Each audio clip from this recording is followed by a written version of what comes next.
हिंदू धर्म के सर्वाधिक पूजे जाने वाले भगवान विष्णु के अवतार श्री कृष्ण के बारे में कौन नहीं जानता। श्री कृष्ण के नटखट अंदाज और उनकी प्रेम लीलाओं से तो पूरी दुनिया ही परिचित है। मगर बात जब भी भगवान कृष्ण की होती है तो राधा रानी का नाम अपने आप ही उनसे जुड़ जाता है।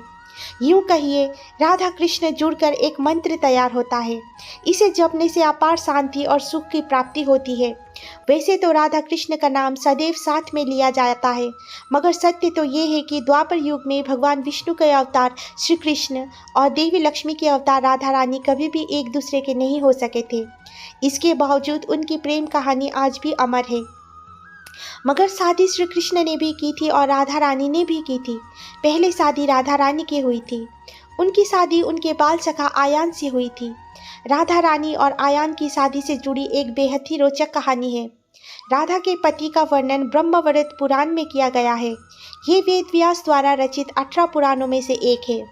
कहानी के अनुसार राधा रानी के पति आयान वर्षाना के महापंडित उग्रपद के पुत्र थे। उग्रपद देवी राधा के पिता बृजभान के परम मित्र थे। किसी यज्ञ के दौरान बृजभान का सहयोग करने के कारण उग्रपद को ये वर प्राप्त था कि वो जीवन में एक बार बृजभान से जो भी मांगेंगे वो उन्हें मिल जाएगा। अपने इस वर का प्रयोग करके महापंडित उग्रपद ने राधा रानी और श्री कृष्ण की शादी को रुकवाकर राजा बृजभान से राधा रानी का हाथ अपने पुत्र आयान के लिए मांगा था। आयान राधा रानी से बचपन से ही विवाह करना चाहता था। उसके मन में वर्षाना का भावी राजा बनने का लालच था। वही वो श्री कृष्ण से भी जलन रखता था। कंस के साथ मिलकर आयान कई बार श्री कृष्ण और राधा को अलग करने की असंभव प्रयास करे, मगर वो हमेशा ही अपने हर षड्यंत्र में विफल हो जाता था।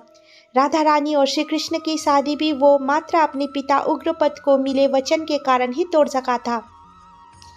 मगर शादी के बाद भी आयान कभी भी राधा रानी को हाथ तक नहीं लगा सका। आयान को महर्षि दुर्वासा का श्राप मिला था कि वो राधा रानी को हाथ लगाते ही भस्म हो जाएगा। दरअसल आयान और राधा रानी की शादी के बाद भी राधा और कृष्ण आपस में मिलते रहे।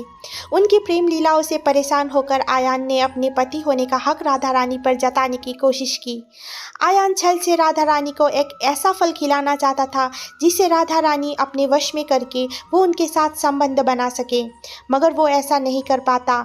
उससे पहले ही ऋषि दुर्वासा ने आयान को श्राप दे दिया कि वो जिस नियत से राधा रानी को फल खिलाने जा रहा था, वो उस नियत से अगर कभी भी राधा रानी को हाथ लगाने का प्रयास भी करेगा तो वो भस्म हो जाएगा। यही कारण था जो राधा रानी से शादी करने के बाद भी आयान कभी भी उनका पति नहीं बन सका। मगर पंडित दयानंद शास्त्री की माने तो आयान घोष में वर्णन मिलता है कि आयान नाम के एक ग्वाले ने भगवान विष्णु की बहुत तपस्या की थी। जब भगवान विष्णु अपने भक्त से प्रसन्न हुए तो उन्होंने आयान को वर दिया, पर वे वर में आयान ने भगवान विष्णु से माता लक्ष्मी से विवाह करने की इच्छा जताई। इस वरदान को सुन भगवान विष्णु को क्रोध तो आया, मगर भक्त की इच्छा पूरी करना उनका कर्म था। इसीलिए उन्होंने आयान को वचन दिया कि जब देवी लक्ष्मी का जन्म राधा के रूप में पृथ्वी पर होगा तब तुम्हारा विवाह उनके साथ होगा। मगर साथ ही उन्होंने ये भी कही कि तुम देवी लक्ष्मी से विवाह तो कर लोगे, मगर उन्हें कभी भी छू नहीं पाओगे और नपुंसक रूप में तुम्हारा जन्म होगा।